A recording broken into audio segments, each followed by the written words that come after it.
morning, good afternoon, and good evening for today's video, guys.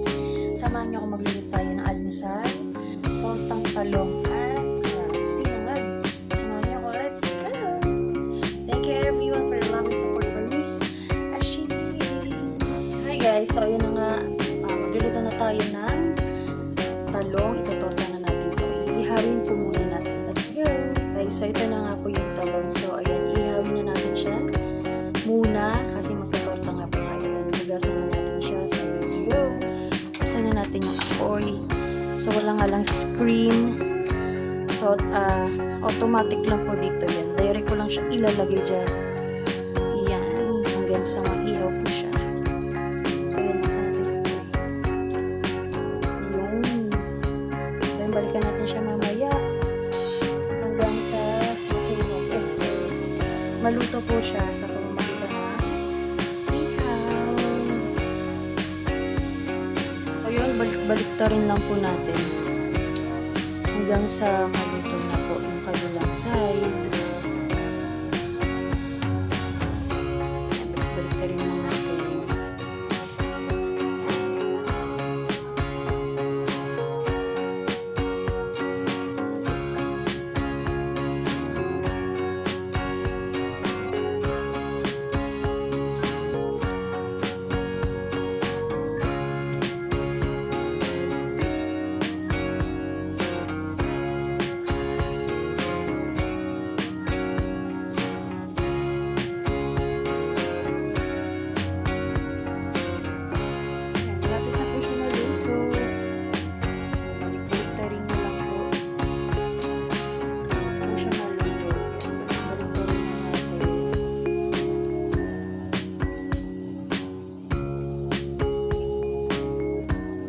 Dapat balance. So, ikot-ikot lang natin siya.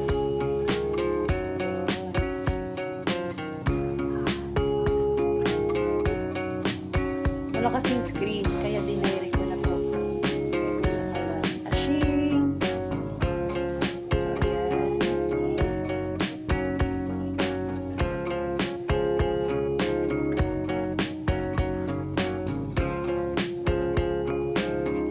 Dapat pati taas dito.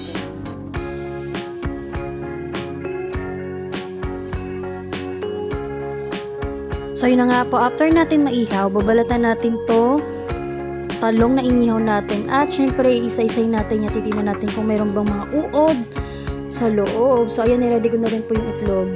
Binati na natin, tinikman natin ng paminta, konting asin at pampalasa. At ayan na nga po, nagpiprito na tayo guys. So 3 egg din po yung nilagay ko para sakto sa 3. So yun na nga po, sa isang kawali, ayan, naglagay tayo ng butter or sir margarine at sinulod natin ng bawang. Hintayin natin mag golden brown.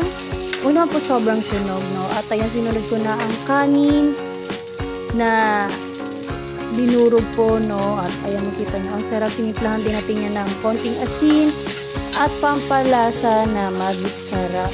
At ayan, lalo natin mas pinasarap ang ating fried rice or sinangag, kaparis ng ating tortang talong. So, yun na nga. Maraming salamat po sa inyong panonood at support. God bless everyone!